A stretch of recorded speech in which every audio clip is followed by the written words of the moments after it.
विद्यार्थ्यांच्या न्याय हक्कासाठी राष्ट्रवादी काँग्रेस शरदचंद्र पवार पक्षाचे तहसीलदार कार्यालयात निवेदन.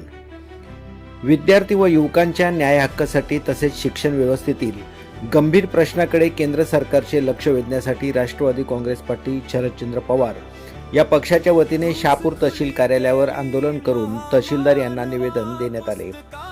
निवेदनात म्हटले आहे की विद्यार्थी व युवकांच्या विविध मागण्यांसाठी श्री सोनम वांगचुक यांनी केलेल्या उपोषण आंदोलनाला केंद्र सरकारने कोणताही सकारात्मक प्रतिसाद दिलेला नाही.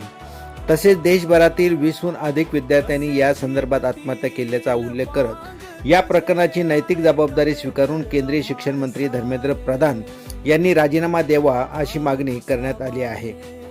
सरकारने विद्यार्थ्यांच्या भविष्याशी खेळणाऱ्यांवर कठोर कारवाई करण्याऐवजी जबाबदारी टाळण्याचा मार्ग स्वीकारला असल्याचा आरोपही निवेदनात करण्यात आला आहे. यावेळी राष्ट्रवादी काँग्रेस पार्टी शरदचंद्र पवार पक्षाचे शहापूर तालुका अध्यक्ष नंदकुमार मोगरे, जिल्हा संघटक संतोष शिंदे, तालुका महिला अध्यक्षा कमलताई भुईर, सतीश पातकर, जिल्हा सोशल मीडिया अध्यक्ष भाई अधिकारी, उद्धव दांडकर, शांताराम फरडे, दिलीप चंदे, घनश्याम गायकवाड, श्रीकांत चौधरी, रुपेश चंदे यांच्यासह पक्षाचे पदाधिकारी व कार्यकर्ते मोठ्या संख्येने उपस्थित होते.